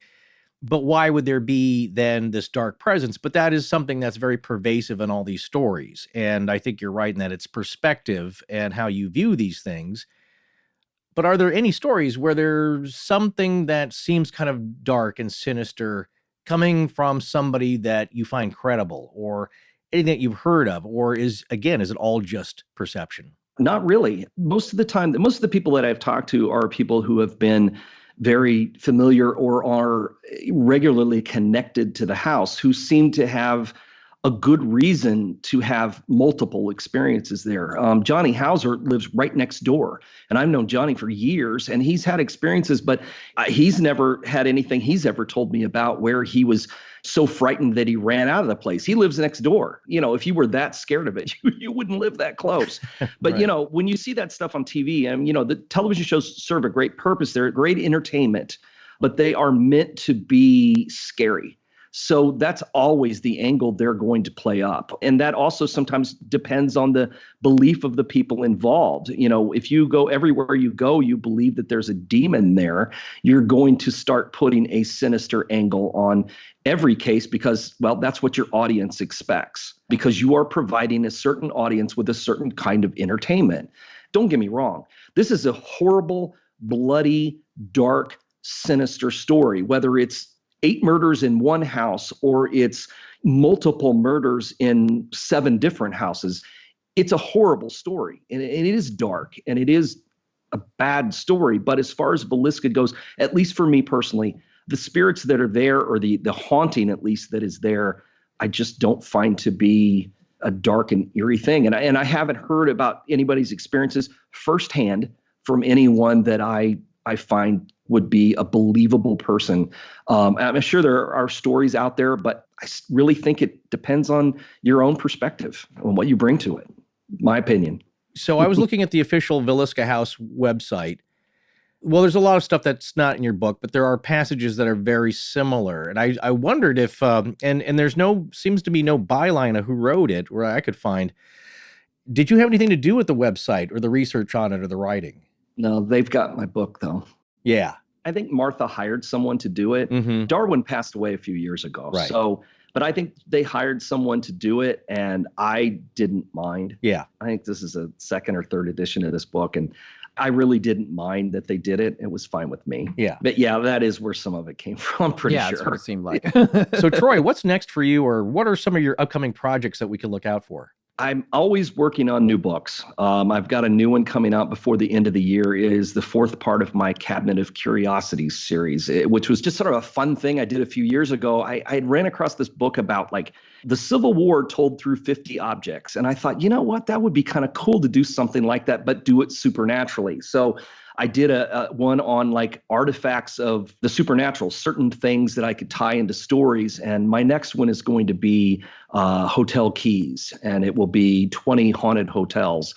Oh, cool. This isn't really a travel guide. I've tried to take a different angle on all of them, and try to do things a little different. Because there's a lot of haunted hotel books out there, but it's just a fun project. I've got a few other things in the works that I'm working on too, and we're getting ready to start the 4th season of our podcast. We did Alton, Illinois, we did St. Louis, we did the Villisca case, and now we're moving to New Orleans. I stay busy, keeps me off the streets. Well, we're so glad that you at least found the time to talk with us today. We found it fascinating, and it filled in the rest of the story, which we were hoping it would do. And you're just a really masterful storytellers, we think. Yes. Coming from you guys, that's high praise. No, well, thanks again for coming on. Sure. And hopefully this could be the beginning of a relationship. We should stay in touch. I think we could definitely have a lot of common ground. Yeah, absolutely. No, this is fun.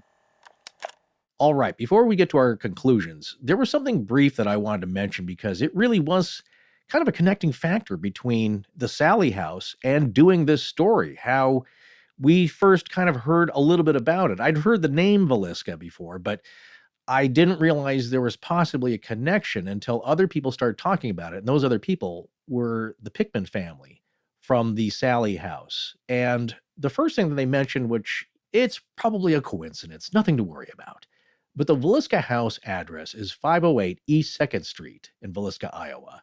And the Sally House address is 508 North 2nd Street in Atchison, Kansas. We mentioned this I think at part 1, but that's a little odd that it's close. Not exact, but it's enough to make you wonder. They're both 508 2nd Street. Again, probably a coincidence. Nothing to be scared about. But they're not that far away. The distance between the two is about 94.52 miles. So they're less than 100 miles away from each other as the crow flies in a straight line.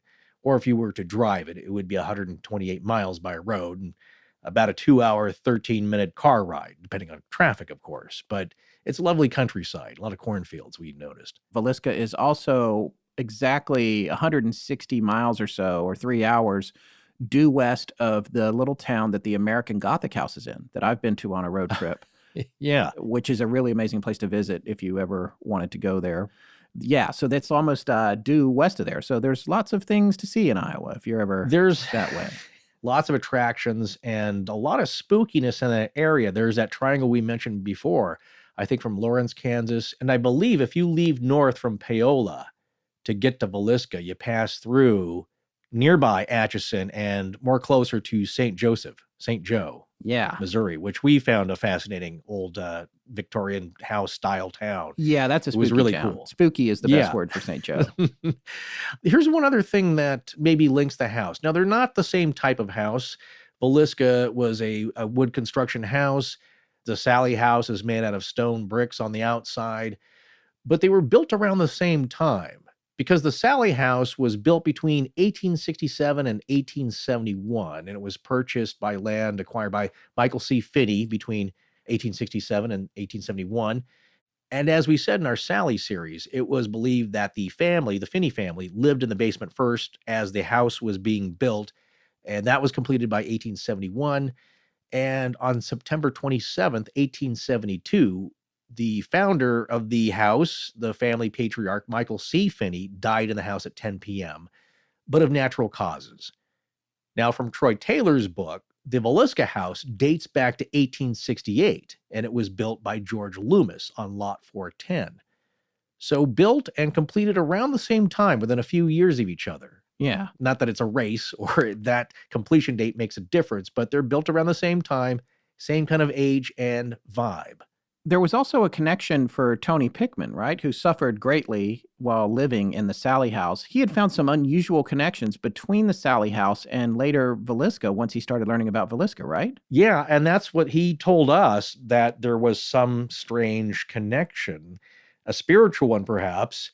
Now, this is a statement from Deborah Pickman, Tony's wife herself, saying, quote, "Another interesting tidbit that we realized when our group investigated at the Villisca house several years ago is that the woman Tony saw several times in the house," now this is the Sally house, I presume. She's talking about her own house. Yeah. He describes her looking like the grouchy storekeeper of the Little House on the Prairie.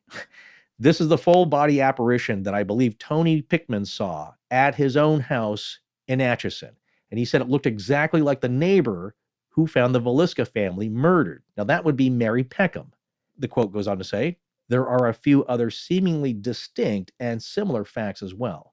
We didn't really talk to them that much about it. Some of that stuff it's more of a feeling or stuff that Tony saw, but he definitely saw an apparition at his own house in Atchison that matched the picture of Mary Peckham, what she looked like, the neighbor to the Villisca house. And that's strange. What does that mean? After what happened to the Pickmans at the Sally house, they got interested in paranormal investigation. So they conducted several investigations, and one of them was at Villisca. And what I remember them describing was that when they were doing that investigation and he saw that picture, it was like an aha moment. He was like, that's the person I saw. And that would be Mary Peckham, who was a kind-hearted player in the scenario of what happened to the Moore and Stillinger families at the Villisca house. No, and it devastated her, Yeah, it devastated her. And Tony recognized her when he went into the Villisca house as someone he had seen an apparition of in his own house. So it's pretty fascinating. The Pickmans believe there is a definite, some kind of, I wouldn't say psychic connection, but there's definitely a supernatural connection between the two places. Now, here are some observations that Matt and our ARC made about the two places, our ARC being the astonishing research corps that helps us out with great research here and there and really supports the narrative of the shows. So one thing that Matt noticed about the two places upon first glance is that they're both close to the 37th parallel. Remember we did that show with Chuck Zukowski, the strange killings and murders and weird stuff happening around the 37th parallel? Yes, that's a line of latitude on the map of the Earth that seems to have an unusual amount of activity, especially in North America. Also, Matt found that the Nottoway River that runs by Villisca empties into the Missouri River, and that's right by the Sally house. So who knows? There's maybe a water connection of some kind. We were talking about that in our series on Sally. And then the last thing that Matt found, which was interesting, is that if you download a magnetic anomaly map of the U.S. from the USGS, which is the United States Geological Survey, you can plug that into Google Earth. And if you look at Atchison and Villisca together, they're both in areas that seem to have a lot of high magnetic anomalies. So who knows what effect that has, but maybe it has a little bit. As far as some people believe, limestone outcroppings and water and all these things, ley lines, all kind of stuff has something to do with paranormal activity. Yeah, it's all about flow, the flow of magnetic energy and life forces and activity, both above and below ground. It's fascinating when you think about it. And living, dead, what have you, there's these intersections where there seems to be more things going on. But then again, maybe we're just looking at it too hard. I don't know. And it depends on how you look at it and what conclusions one makes personally, which is now where we're at, our final thoughts and conclusions. The Villisca story, it might seem like a departure for us, especially for a subject during the spooky Halloween season, because it may seem that there are more true crime elements to it than you're used to hearing on our show. And then I wondered, are we getting off genre because we don't normally do a story with this much investigative properties to it? And then I remembered we have a show where we can talk about anything we want. And we find something that interests us. Yeah. Until we get canceled. We can still do that. That's the great thing about the podcast. Nobody can listen and you can still do a show. Although I don't know what the point is.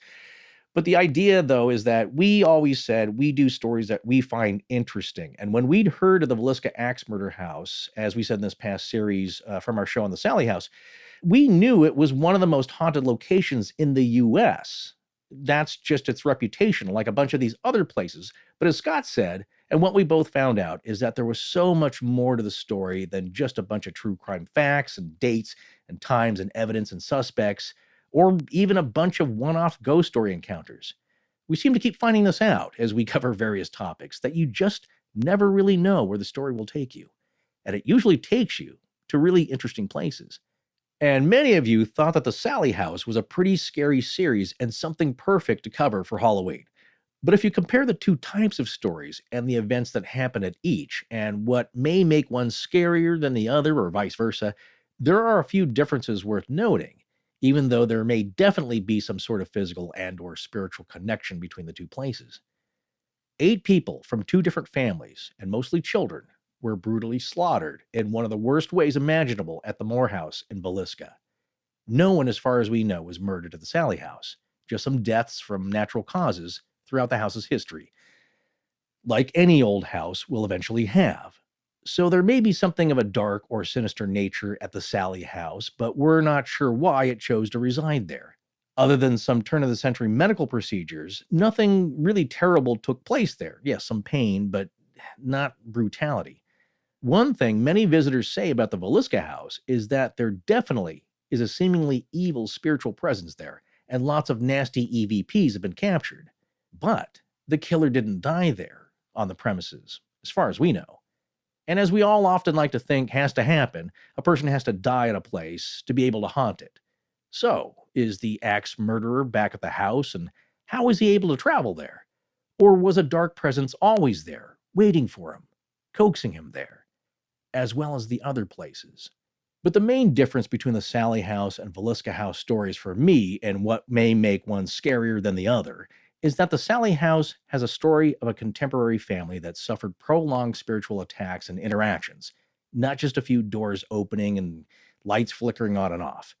This story of a prolonged and focused haunting is what I think makes the story scary, because we can imagine having to live through it and being defenseless against it. The Pickmans of the Sally House were, and are, a very nice, normal, average family, much as the Moores were. I think this feeling that we can relate to them and their stories are what grabs us and ultimately frightens us.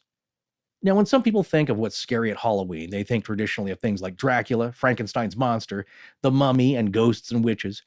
When other people think of something scary for Halloween, they think of Michael Myers, Jason Voorhees, or Freddy Krueger, some invincible, murderous maniac who randomly butchers innocent people.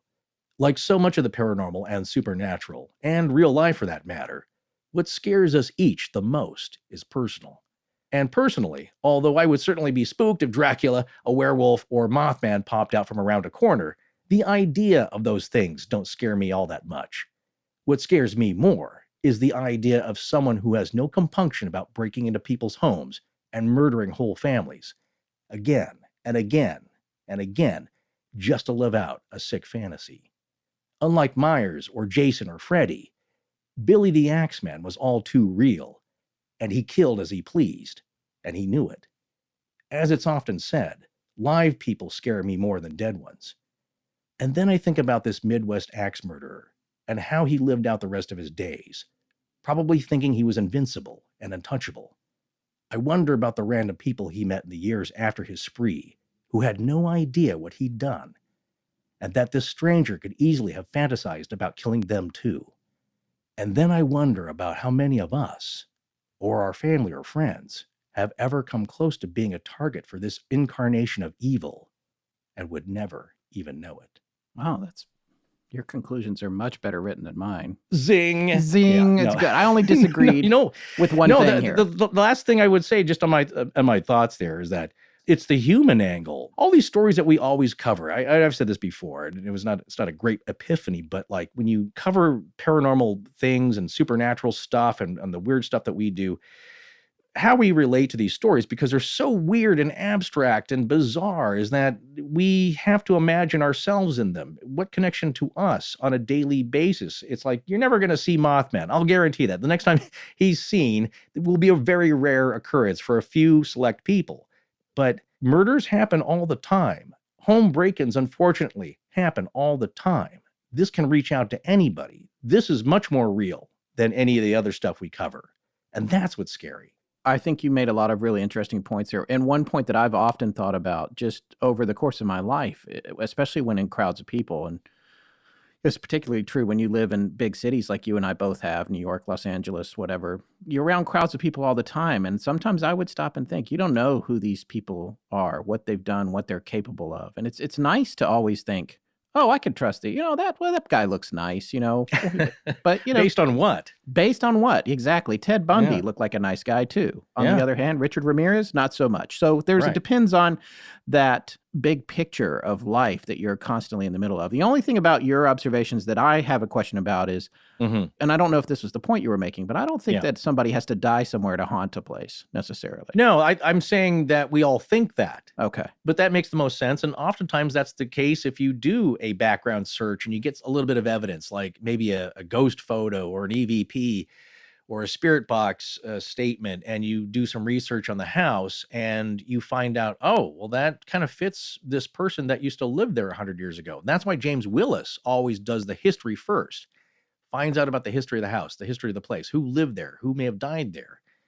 And that's a connection to history and maybe something that is there. But yeah, that's what I was saying, is that makes the most sense to most people. And it does to me, in that you look for some kind of connection. And as they say about trapped spirits, is that it could be somebody who died unexpectedly, who may have took their own life under tragic circumstances, or something that was a shock in life. And now they are passed away and they're kind of stuck. They don't know where to go. And it's not like they're there forever. They may not even realize the passage of time. It may not mean anything, or a sensation that means anything at all to them. They're just 5 minutes later, they're wandering around. It could be 200 years later.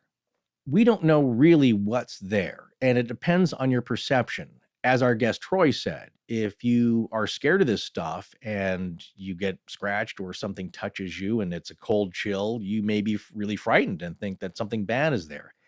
You may get an EVP that's profane, as some people have, and you think, well, that's not something the Moors would say or little children would say. This is something else. And maybe something was there. And that's my point about what I said, is that maybe something residual was left by the killer in such a horrific act to this person, who you can't imagine what this did to his psyche and the energy imprint that was left there. Or was it something that followed this guy around wherever he went? And it was part of him, and it was something external as well, and it helped him do this. I don't know. But Scott and I had a lot of interesting discussions about this story as we started to get into it. And it turned philosophical in a way about, is this scary enough for Halloween? And what makes a story scary? And what about just the nature of it? Because this is grotesque. It's the worst part of human nature. And should we be covering this stuff? And this is also part of the show that we enjoy personally, is talking this stuff out between good friends, he and I, and discussing this stuff philosophically, because that is also part of the story that's behind the story that we tell. And Scott, you had some thoughts, very strong thoughts about this. And I thought at one point we may have to bail on this story, because I know how this stuff is very affecting to you. So you had some very personal thoughts you wanted to share about this. Yeah, I do. And you touched on a lot of them, but I did have some ancillary observations I wanted to make. And so as we wrap up tonight's show, the first thing that I wanted to tell our listeners, and Forrest, you already know this, is that I had a strong aversion to this story once I realized the details of it, mostly because of what happened to those kids. But as time went on and we dug into it deeper and deeper, I realized also it's not fair for them to be forgotten. And in a way, our show is a platform to keep these memories alive of these victims. And I do think that that is an important service that we can do for the dead, especially the dead that have met their deaths in this horrible way. Yeah, they couldn't help what happened to them. Right. And as I said, everybody wants justice. That's right. Their story, for the sake of them, deserves to be told. And I'm glad that we got to take a look at it and share it with our audience, because people should know what happened to all of these victims. And we're talking about a minimum of 30 people if we subscribe to Troy Taylor's theory, which personally I think is entirely plausible. And some researchers would have you believe that there's a lot more. I confess that when we started looking into Villisca, I thought there was more of a paranormal aspect to this story than it appears, but what I found in its place was so much more compelling and frightening to me. I've gotten completely caught up in this case, and I actually want to go see the house now because of Troy's description of what the experience is like. It sounds both historically fascinating and also spooky. And the truth is, if I'm going to have a paranormal experience at Villisca, I'd much rather it was a toy ball rolling around in a hallway or a closet door opening and closing on command than an encounter with the killer. But then again, I'll be the first to tell you that when you have an experience like that, you can never really be sure what you're interacting with. Which brings me to my last observation. For me, This story is as scary as anything we've ever covered. Merriam-Webster defines the adjective form of evil as morally reprehensible, sinful, wicked, and I think by those terms we can definitely call the killer in Villisca, and possibly all those other small towns, evil. But it was Webster's definition of the noun form of evil that really caught my eye. A cosmic evil force. Throughout this series, I found myself having a hard time even referring to this killer as a person. Even the word killer implies some sort of humanity in this case. I feel more comfortable calling it a thing or an it, and for me, it does not deserve to be described with the same words that we use to describe humanity. This thing is, was, and will always be the embodiment of what I believe is evil. A cosmic evil force. And when I say that, I want to be clear that I'm not trying to put it on any kind of pedestal. The opposite, in fact. I want to take it down into the depths where it belongs. The thing that committed these crimes is far beyond whatever circumstances may have led it to act. I can think of nothing more wrong than the idea that it was never caught. Its identity remains hidden, likely forever, and as we said in the beginning of part 1 of this series, the struggle between good and evil is pervasive and consistent. And there's a part of me that feels that even though the body of the thing that committed these crimes is surely dead and gone, the cosmic evil force behind it is still out there.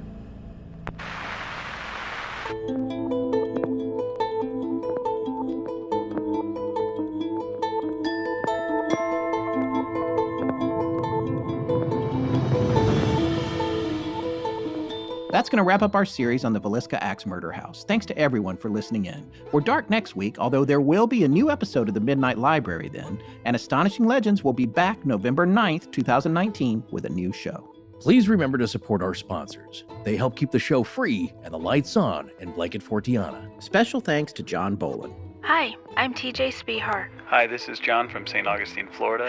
This is your alien overlord. My name is spelled Paul. I'm Joe Williams from Atlanta, Georgia. Our show is edited by Sarah Voorhees Wendell and co-produced by Tess Feifel, who is also our head of research. Our theme, which is available as a ringtone, was composed by Judson Crane, and our sound design and additional composing is by Ryan McCullough. Special thanks to the Astonishing Research Corps. But most importantly, we want to thank you, our listeners. Visit our store at astonishinglegends.com or interact with us and other listeners on Twitter, Facebook, and Instagram. You can also support the show at patreon.com/astonishinglegends, where patrons have access to additional bonus content. No part of this show may be reproduced anywhere without permission. Copyright Astonishing Legends Productions. Good night.